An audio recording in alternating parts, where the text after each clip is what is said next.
각 개인의 체질이란 태어날 때부터 지니고 있는 몸의 생리적인 성질이라든지 건강상의 특징을 말하는 것이다. 이렇게 이해를 하시면 좋겠고, 한의학에서 이런 체질은 일상생활에서 건강 유지, 또 질병을 치료하는 데 있어서 정말 중요한 개념이라고 해도 과언이 아닙니다. 비록 선천적으로 형성이 되지만 한의학에서는 개인의 노력 여하에 따라서 달라질 수 있다라고 보고 있습니다. 즉, 같은 체질을 타고난다 하더라도 여러 가지 복합적인 요인, 식습관이라든지 생활습관, 주변 환경이 어떠냐에 따라서 내가 본래 타고난 건강을 해치게 되는 경우도 있고, 또 타고난 체질을 잘 보완을 해서 더욱더 건강한 몸으로 관리할 수도 있습니다.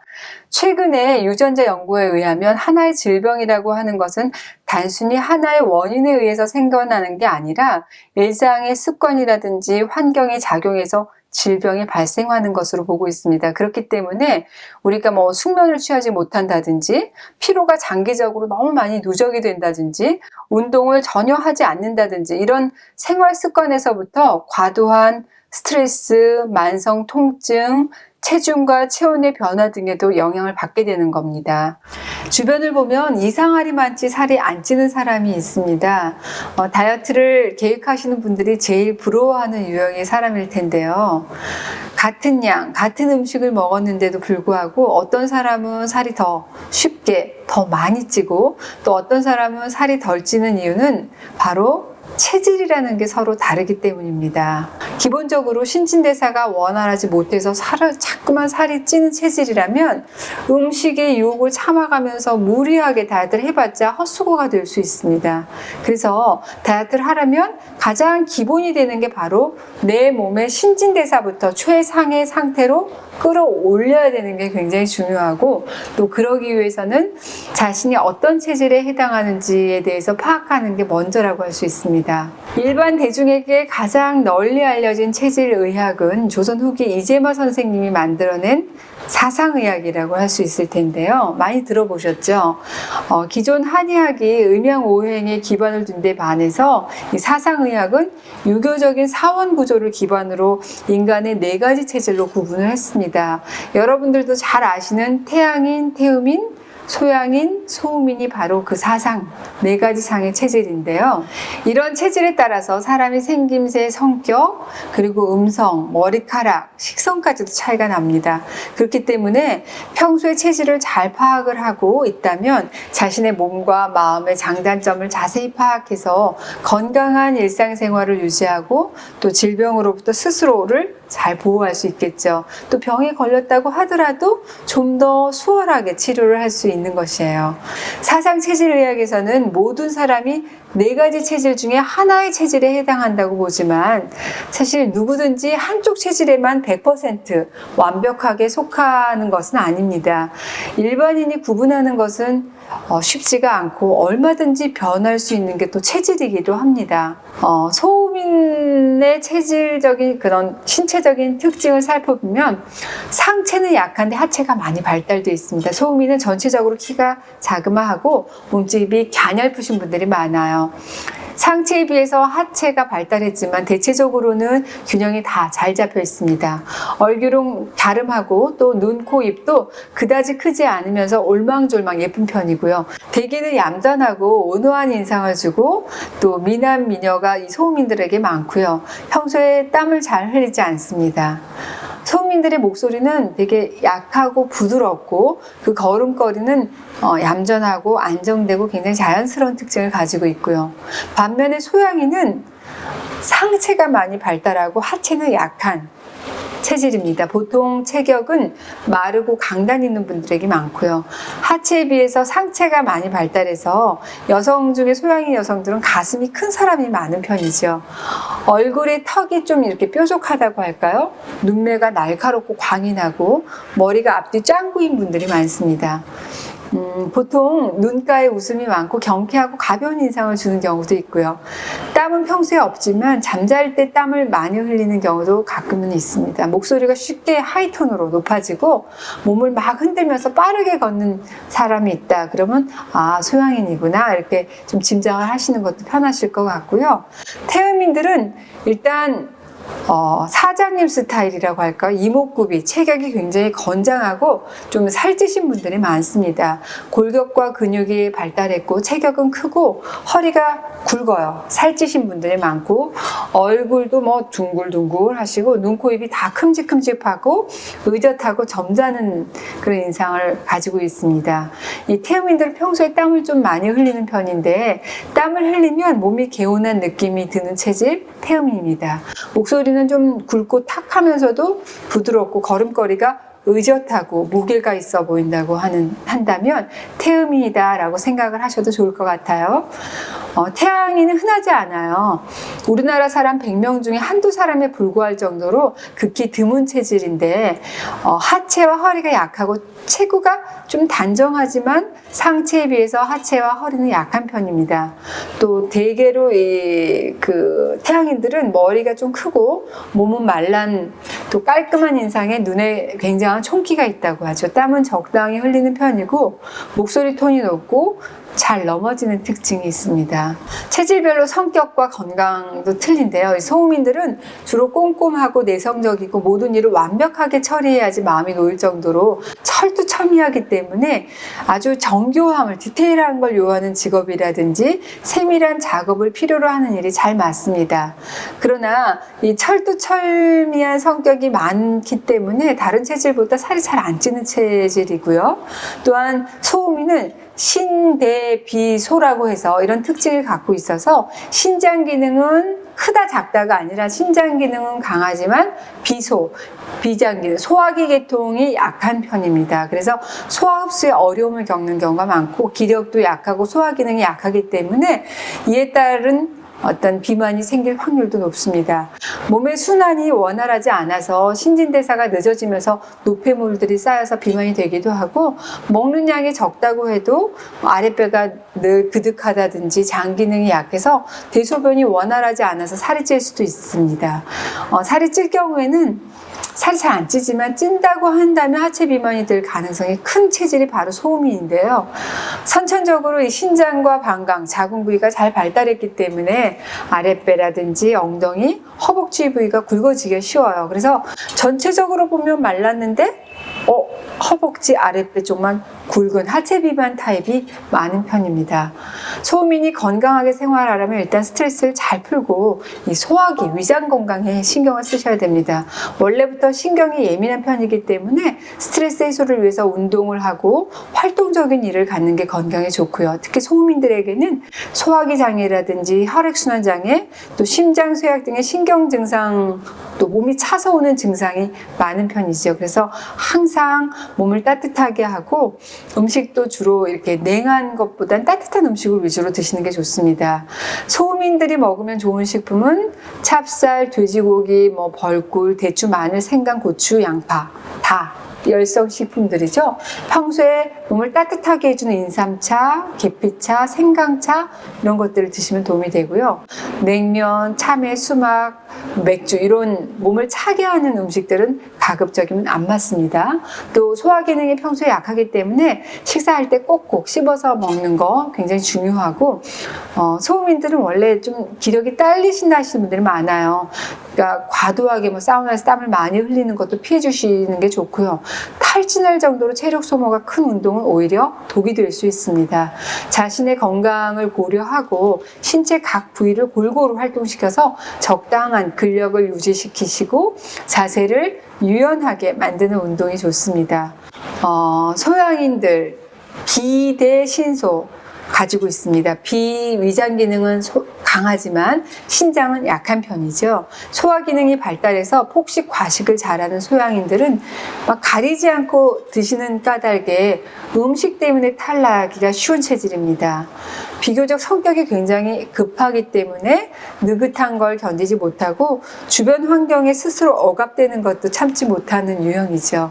그래서 스트레스가 쌓이면 이것을 주로 먹는 것으로 해소하시는 경우가 많습니다. 때문에 스트레스성 폭식이라고 해서 주로 아랫배, 팔 이런 데 살이 많이 찌는 편이고요. 다리가 날씬한데 변비가 있으면서 아랫배가 많이 나오거나 체질적으로 상체 부위에 살이 붙는다는 경우에, 또 발목과 종아리가 두꺼운 분들, 이런 분들은 소양인이 아닐까 생각을 하시면 좋겠고, 평상시 신장 기능을 강화시키는 게 중요합니다. 신장의 기능이 좋게 되면 혈액 속의 노폐물을 체외로 보내주고, 또 과도한 수분도 배출할 수 있지만, 신장 기능이 약해지게 되면 몸 안에 쌓인 과도한 수분을 잘 배출하지 못해서 부종이 생긴다든지 살로 이어진 경우가 많습니다. 따라서 평소에 이 이뇨작용을 잘 도와주는 옥수수 수염차를 자주 마시는 것도 효과적이고요. 이 소양인들은 주로 상기된다 그러죠. 기가 위로 올라가는 경향이 있기 때문에 열이 많은 편인데, 몸에 열이 생기면 갈증을 심하게 느껴서 물을 많이 마시게 되고, 또 점점 심해지면 아무리 먹어도 계속 허기가 지면서 비만이 되기가 쉽습니다. 따라서 더운 음식을 피하시고 서늘한 음식을 즐기시고요. 몸을 시원하게 유지하는 것이 좋습니다. 전반적으로 소양인은 육류, 곡류보다는 신선한 과일, 야채 더 좋고요. 마음의 안정을 유지해서 화와 열이 평소에 생기지 않도록 하는 습관이 중요합니다. 잔전 호흡이라든지 적당한 조깅, 농구 다 추천할 만합니다. 소양인은 상체보다 하체가 약한 편이기 때문에 하체 단련하는 운동을 많이 하시는 게 좋겠고요. 또 상체의 두꺼운 부분은 계속적으로 에너지를 소모할 수 있는 운동, 스트레칭으로 보완을 해주시면 좋을 것 같습니다. 태음인들은 간대 폐소, 즉 간의 기능은 왕성하지만 폐와 대장의 기능은 약한 편입니다. 그래서 항상 식욕이 좋고 잘 먹고 뭐든지 이렇게 흡수하는 능력이 강하기 때문에 영양분을 내 몸에 쌓아두려고 하는 성향이 있어서 사상 체질 중에서 어쩌면 가장 비만해지기 쉬운 체질이 바로 태음인입니다. 체구도 크고 체내에 느끼는 열이 많아서 먹어도 배가 고픈 허기를 심하게 느끼는 편이죠. 기름진 음식, 단 음식, 자극적이고 그런 과식하는 거, 이런 걸 절대적으로 주의하시는 게 필요하겠고요. 태음인은 사상 체질 중에서 이 성인병으로 갈 확률을 가장 높은 분들 중에 하나입니다. 그래서 태음인들은 이 비만을 예방하기 위해서는 닭고기, 돼지고기, 삼계탕, 이런 고열량 음식을 줄이시는 게 필요합니다. 대신에 고구마라든지 율무, 호박 이런 음식들이 태음인의 건강에 도움이 됩니다. 태음인들은 소음인들과 반대로 땀을 평소에 충분히 많이 내면 몸이 가벼워지는 특징을 가지고 있어요. 그래서 운동을 하시더라도 정말 활동량과 칼로리 소모가 많은 운동을 해주시는 게 좋습니다. 등산, 달리기, 빨리 걷기 이런 거 추천할 만하고요. 평소 움직이는 걸 싫어해서 게을러지기 쉬운 만큼 운동을 꾸준히 해주시는 것이 건강에 도움이 됩니다.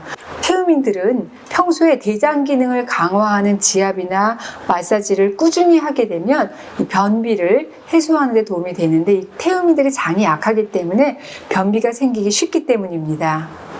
오른쪽 아랫배에서 시계 방향으로 이렇게 장 속에서 대변이 진행되는 방향을 따라서 주먹을 쥔 상태 혹은 가볍게 편 상태에서 이동해 가면서 가볍게 두드려 준다든지 마사지를 해주시게 되면 장 기능을 활성화하는 데 도움이 되죠. 마지막으로 태양인들의 경우에 우리나라 사람들 중에 100명 중에 한두 사람에 불과할 정도로 극히 드문 체질이기도 합니다. 이 태양인은 폐, 대, 간소, 즉 폐의 기능이 활성화되어 있고 간의 해독 기능이 약한 편입니다. 그래서 태양인들이 비만이 될 확률은 극히 낮아요. 간이 약하고 하체가 발달하지 못해서 약간 허약해 보이는 것도 특징이라고 할 수 있습니다. 그래서 평소에 균형 있는 음식을 섭취해서 간을 보호하는 게 좋고, 또 주로 에너지가 위로 솟는 기운이 있기 때문에 이걸 내려주기 위해서 소양인과 마찬가지로 단전호흡이라든지 정신적인 이완, 수양을 많이 해서 다스리는 것이 중요합니다. 하체 발달하는 그런 운동 해주시면 좋고요. 이 태양인들이 간이 약하기 때문에 간 기능을 보호하기 위해서 지방질이 적고 자극적이지 않고 담백한 음식을 드시는 게 좋아요. 해물류라든지 야채류가 잘 맞는데 새우, 조개, 머루 이런 음식이 좋습니다. 태양인은 소화 기능도 약하기 때문에 음식을 주의해서 섭취하지 않으면 소화 불량이 잘 발생할 수 있는 그런 특징을 가지고 있습니다. 체질을 잘 다스리기 위해서 알아두어야 할 중요한 것이 바로 이 기, 많이 들어보셨죠? 이 기에 대한 이해입니다. 한의학에서는 기의 균형 그리고 원활한 순환이 건강한 삶을 영위하기 위해서 아주 중요한 척도가 된다라고 설명을 하고 있습니다. 우리 몸이라고 하는 것은 이 기를 담는 그릇이다, 이런 말씀을 제가 하는데, 기가 출입하고 순환하는 통로기 때문입니다. 예를 들어서 우리 몸이 건강 상태를 체크할 때 음기와 양기가 서로 균형이 맞고 잘 조화가 되는가를 보게 되는 거죠. 음기가 너무 지나치게 되면 습해지게 되고, 또 양기가 너무 지나치게 되면 척박해집니다. 차가운 물과 뜨거운 물을 섞게 되면 마시기 좋은 미지근한 물이 되어야 되는 것처럼, 우리 몸속에 있는 냉기와 열기, 냉열 사이의 균형을 이루어야지 몸이 이상적인 상태를 유지하게 되는 거죠. 우리 몸을 열과 냉으로 나누어서 냉체질 그리고 열체질로 분류하기도 합니다. 몸에 냉기가 많은 냉체질의 경우에는 혈액순환이 잘 되지 않아서 피부에도 탄력과 윤기가 없고 저혈압인 경우도 많습니다. 반면에 또 기운도 없고 피로도 쉽게 느낄 뿐만 아니라 생리통도 심하다 호소하시는 분들도 많고요. 아랫배가 차다든지 손발이 차고 추위를 많이 느낍니다. 그렇기 때문에 이 냉체질의 사람들은 양의 기운을 북돋아 줄 수 있는 여러 가지 생활 습관을 가져야지 건강에 도움이 되는 거죠. 이 따뜻한 기운을 보충하기 위해서 태양이 있는 낮 시간에 활동하는 게 좋고요. 또 만약 밤에 잠을 자지 않고 활동하는 올빼미족이라고 한다면 생활 패턴을 바꿔서 밤에는 충분한 휴식을 취해주는 것이 냉체질의 건강에 도움이 됩니다. 순환이 잘 되지 않기 때문에 평소에 혈액순환을 촉진시켜 줄 수 있는 반신욕이라든지 족욕을 자주 해주는 것도 참 좋은데요. 식습관 중에는 과식하는 습관을 버리는 것이 좋습니다. 음식을 잘 소화시키려면 혈액이 위장에 집중되어야 되는데, 과식으로 인해서 소화 불능 상태가 되면 체내 순환이 마비되고 몸은 더 차가워지기 때문이죠. 이것과는 또 반대로 내가 열체질이다 이런 경우에는, 열체질의 분들은 평소에 땀을 많이 흘려요. 얼굴이 항상 상기돼 있고 검붉고 기름기가 많은 편입니다. 스스로 열이 많다는 것을 느끼게 되고, 또 얼굴이나 몸에 여러 가지 종기, 부스럼 이런 것들이 자주 나타나기도 합니다. 이 상열감으로 인해서 가슴이 답답할 때가 많고, 평소에 식욕이 참 좋기 때문에 여러 가지 비만을 비롯해서 고혈압, 당뇨 이런 성인병에 노출될 위험도 많은 특징을 가지고 있습니다. 그렇기 때문에 열체질은 기본적으로 약간 서늘한 기운이 느껴지도록 생활하는 게 좋겠죠. 열체질은 한낮보다는 밤이나 새벽 시간에 활동하는 것이 좋다고 볼 수도 있어요. 식욕이 평소에 왕성하기 때문에 비만이 되지 않도록 항상 체중 관리에 신경 써주는 것이 좋습니다. 또 열체질은 성격이 급하기 때문에 음식을 빨리 먹는 경향이 있어요. 조금씩 천천히 오래오래 씹어 먹는 습관을 들이는 것이 건강에 좋습니다. 몸속에 있는 이 열의 기운이 수분을 말리기 때문에 변비에 걸릴 가능성도 큰 게 바로 열체질인데, 이런 분들은 아침에 일어나서 차가운 생수 한 잔을 마시는 것을 평소에 이렇게 생활을 하시면 도움이 된다고 할 수 있습니다. 정말 우리가 매일 먹는 이런 음식들이 내 몸이다, 이런 건강을 좌우할 만큼 굉장히 중요한 의미를 가지고 있어요. 옛날부터 우리가 전통적으로 섭취해온 음식들, 이런 것들은 주로 자연식이죠. 또 채식, 생식 이런 것들이 잘 조화를 이룬 전형적인 건강식이었습니다. 하지만 지금은 정말 영양의 과잉이라고 표현해야 될 정도로 지나치게 많은 음식을 섭취하고 있는 게 사실인 것 같아요. 육식을 과도하게 먹는 것은 물론이고, 또 화학 첨가물이 많은 가공식품이라든지 또 중금속으로 오염된 식품들을 계속 섭취하면서 칼로리는 높아졌는데 우리의 건강은 예전에 비해서 결코 좋아졌다고 볼 수 없습니다. 오히려 나빠졌다고 할 수 있겠죠. 그렇다면 우리가 어떤 음식을 먹어야 할까요? 한때 컬러푸드가 막 유행을 하면서 컬러푸드에 들어있는 여러 가지 생리활성 물질이라고 할 수 있는 파이토케미칼, 많이 들어보셨을 거예요. 건강에 좀 관심이 있으신 분들. 이 파이토케미칼 역시 주목을 받았습니다. 이 파이토케미칼은 각종 바이러스라든지 박테리아 등으로부터 우리 몸을 지켜주고 또 몸속에 있는 독소, 노폐물, 이 배출을 도와주고 신진대사를 활성화시켜주기 때문에 면역력을 증강시켜줍니다. 그래서 요즘은 제7의 영양소라는 별명이 붙어있죠. 사실 이 컬러푸드라고 하는 것은 한의학의 음양오행 이론과 연관이 많습니다. 이미 예로부터 한의학에서는 이 컬러푸드란 단어만 없었지 음양오행의 이론에 의해서 잘 생각을 제가 설명을 해드려 볼게요. 음양오행의 이론에서 오행이라고 할 수 있는 거 5가지 목화토금수죠. 이것은 우리 인체의 5장 5가지 장기 또 5가지의 색깔 오방색이라고 얘기를 하죠. 5색 즉 흰색, 적색, 녹색, 황색, 흑색과 다 연결이 됩니다. 그래서 컬러푸드 중에서 흰 색깔은 폐, 또 붉은 색깔 적색은 심장, 푸른 녹색은 간, 누런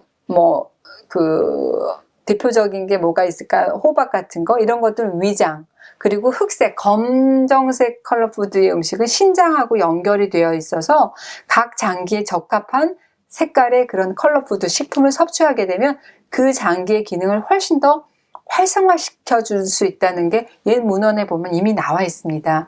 동의보감을 잘 살펴보면 재미있는 예가 있는데 닭의 부위별 효능을 설명한 부분이죠. 닭을 자세히 보면 이 깃털이 붉은 닭은 그 기운이 심장으로 가고 또 흰 닭은 폐, 검은 닭은 신장, 또 누런 닭은 그 기운이 비장으로 들어간 후에 모두 간으로 돌아가게 된다. 이렇게 기재되어 있는 문헌이 있어요. 이처럼 이 화이트 푸드에는 플라보노이드 계열의 안토크산틴이라는 성분이 풍부한데 이것은 폐 건강에 도움이 됩니다. 대표적인 화이트 푸드라고 하면 뭐가 있을까요? 인삼이라든지 도라지, 더덕 이런 것들을 떠오르실 텐데 체내 유해 물질을 잘 배출해주고 또 바이러스에 대한 저항력을 길러주기 때문에 감기를 비롯해서 각종 호흡기 질환에 도움이 됩니다. 초록색은 심리적인 안정을 주고 회복, 생명력 이런 것들을 상징한다 그러죠. 그래서인지 이 초록빛이 싱그러운 자연을 보면 이렇게 편안함을 느끼신다 이러신 분들 참 많은 것 같아요. 음식도 마찬가지입니다. 그린푸드라고 하는 것은 간에 작용을 해서 각종 노폐물과 독소를 제거하고 피로와 스트레스를 해소시켜 줍니다. 대표적인 그린푸드는 여러분들도 잘 아실 것 같아요. 브로콜리, 시금치, 쑥, 녹차 상상하실 수 있겠죠? 또 레드푸드는 대표적으로 떠오르는 게 토마토. 이 토마토의 풍부한 라이코펜 성분이 혈액 내에 있는 노폐물을 제거해서 혈액순환을 돕고 특히 심장을 튼튼하게 하는데 참 도움이 됩니다. 이 동의보감에도 양기가 부족하고 심장이 약한 사람은 쇠고기 반근과 토마토 10개를 함께 끓여서 밥과 먹으면 좋다는 기록이 이미 그 오래된 동의보감에도 기재되어 있는 바가 있습니다. 단호박, 옥수수, 파프리카, 카레 떠오르세요? 노란 색감은 식욕을 돋우는 옐로푸드죠. 이런 옐로푸드는 위장 기능을 활성화시키기 때문에 소화를 돕는 역할을 하죠. 뿐만 아니라 카로티노이드 성분이 면역력을 높여주고 또 체내 활성산소를 제거해주기 때문에 노화를 방지하는 데도 도움이 됩니다. 마지막으로 블랙푸드, 검은 콩, 검은 깨, 검은 쌀 이런 블랙푸드는 한때 정말 열풍이 불었을 정도로 각광받는 건강식품이라고 할 수 있을 텐데요. 특히 블랙푸드는 신장 기능을 강화하는 데 도움이 됩니다. 이 신장은 생식 능력하고 관계가 있고 한의학에서는 단순히 해부학적인 그 키드니만을 의미하는 것이 아니라 비뇨 생식기, 하체 기능을 통틀어서 신장의 기능이다라고 얘기를 하는데 우리 몸의 전기를 주관하는 아주 중요한 장기이기도 합니다. 그래서 이 신장에 이상이 생기게 되면 일상생활에도 활력을 잃게 되는데요. 이 블랙푸드의 풍부한 안토시아닌 색소가 신장의 기운을 강화시켜주는 데 좋습니다. 음양 많이 들어보셨죠? 이 음양이라고 하는 것은 우주 만물의 생성과 흐름을 나타내는 것으로 한의학의 아주 중요한 원리이기도 합니다. 우주에 존재하는 모든 사물은 하나이면서도 또 모두 상대되는 두 가지 면을 가지고 있는데 이 두 가지 면이 바로 음과 양이라고 할 수 있습니다. 대표적인 게 우리나라의 국기라고 할 수 있는 이 태극 문양만 봐도 알 수가 있습니다. 이 태극 문양이라고 하는 것은 정말 그야말로 우주 만물의 생성 원리이자 작동 원리인 음양의 모습을 어떻게 보면 가장 잘 표현한 게 아닐까 저는 그렇게 생각을 하는데요. 일단 태극 문양을 보면 직선이 아닌 곡선으로 되어 있고요. 음과 양이 고정되어 있지 않고 변화하는 모습이죠. 음이 늘어나면 양이 줄어들게 되고 또 이 양의 기운이 강해지면 아래에 있는 음의 기운이 쇠약해지는 것 또한 자연스러운 음양의 이치라고 할 수 있습니다. 이 태극 문양에서 보는 것처럼 이 우주의 만물은 이런 음양의 원리를 따른다고 해도 과언이 아닌데요. 빛과 어둠이 그것이고 또 하늘과 땅, 이것도 역시 음양이죠. 해와 달, 바다하고 육지, 낮과 밤, 추위가 있으면 더위가 있고 남자와 여자, 오장과 육부, 삶이 있으면 죽음이 있고 위가 있으면 아래가 있죠. 이 모든 것들이 음과 양을 나타내고 또 음양의 원리를 따르고 있는 것들입니다. 우주의 만물을 구성하는 이 요소들을 잘 살펴보면 결국 음하고 양은 혼자 하나로 존재할 수 없음을 여러분들도 아실 수가 있을 텐데요. 어둠이 있어야지 빛도 존재하고 또 해가 있어야지 저녁에 달도 있는 거죠. 이 음과 양이라는 서로 대립되는 요소가 생겨나서 서로 충돌하고 대립하면서 서로 균형을 맞춰가는 것이 바로 오묘하다고 할 수 있는 우주의 생성과 작동 원리라고 할 수 있습니다. 어떻게 좀 이해가 쉬우세요? 또 이 음양이라고 하는 거는 절대적인 개념이 아니라 상대적인 개념이라고 할 수 있는데요. 음과 양의 가장 대표적인 예가 바로 남자와 여자입니다. 인간은 하나의 개념이지만 남자와 여자로 구성되어 있죠. 남자 자체만을 두고 봤을 때 여자랑 비교할 때 상대적으로 양의 속상에 속하지만 또 남자 안에서 이 남자의 몸을 살펴보면 그 남자 몸 안에는 또 양과 음이라는 속성을 모두 가지고 있습니다.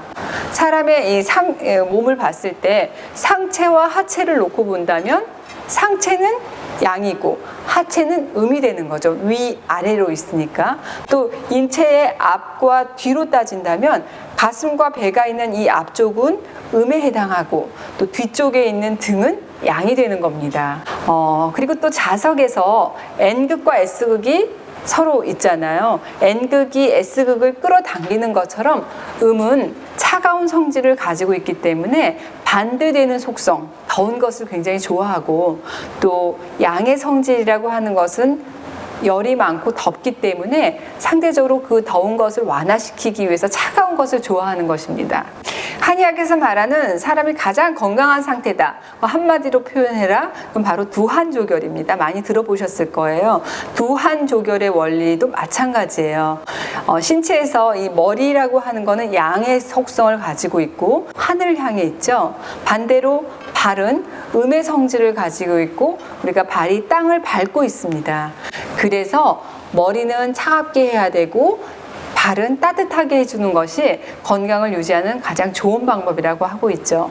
한의학에서는 이 질병의 원인을 단순히 바깥에서 병원균의 침투가 아닌 인체의 기혈 불균형으로 파악하는 경우도 많고 그런 관점에서 접근하는 경우가 많은데 음양오행의 균형을 잘 되찾아준다면 병은 자연스럽게 사라질 수도 있고 건강해진다는 시각으로 접근하는 경우가 있습니다. 그러한 성분을 약재로 공급해서 음과 양이 늘 인체에서 균형, 시소의 균형을 이루는 것처럼 평형을 이루게 하는 방법. 이것이 한의학에서 말하는 예방의학의 기본이라고 할 수 있고 또 양생의 기본 조건이라고 할 수 있습니다. 음양의 원리를 담고 있고 또 인체의 상태를 정확히 파악하고 건강을 잘 유지하기 위해서 가장 기본적으로 알아야 하는 것이 바로 또 체질이죠. 이 체질의학에서는 보통 이제 사상체질이라고 해서 태양인, 소양인, 그리고 태음인, 소음인 이 네 가지 체질로 분류하는 경우도 있고 이 각 체질들을 또 다른 음양으로 세분화시켜서 8가지로 보는 이 8체질 또 이 8체질에서 끝나는 것이 아니라 더 세분화해서 다시 8가지로 나눠서 88에 64에서 64체질로 보는 경우도 많습니다. 사람마다 얼굴 생김이라든지 체격, 또 좋아하는 음식, 성격 이런 것들이 다른 것처럼 체질 역시 이 사람마다 타고난 체질이라는 게 있습니다. 그래서 본 수업에서는 사상 체질에 따라서 분류하고 또 사상 체질의 특성이라든지 그에 따른 여러 가지 건강법을 여러분들에게 대략적으로 소개시켜주는 시간을 갖고자 합니다. 자기에게 어떤 음식이 맞는지, 또 내 신체에서 약한 부분은 무엇인지, 나한테 적합한 운동은 무엇인지 이런 것들을 알게 되는 거죠. 큰 수학이라고 할 수 있습니다. 내 체질을 잘 안다면 건강 유지도 다이어트도 굉장히 쉬워질 수밖에 없겠죠.